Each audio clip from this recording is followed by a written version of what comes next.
The Philips TAB5306 Soundbar is designed to significantly improve your TV's audio by delivering clearer dialogue and deeper bass than standard built-in speakers. Whether you're watching movies, sports, or streaming shows, connecting the soundbar properly ensures you get the best possible sound performance. The most reliable method is using HDMI ARC, which allows your TV and soundbar to communicate through a single cable, but optical and Bluetooth options are also available depending on your TV model, and try these. Step 1. Locate the HDMI ARC port on the back of your TV and the HDMI ARC port on the soundbar. Step 2.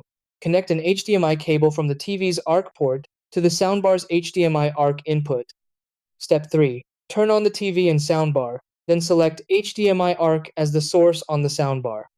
Step 4. Open your TV's audio or sound settings and set the output to HDMI ARC or external speakers. Step 5.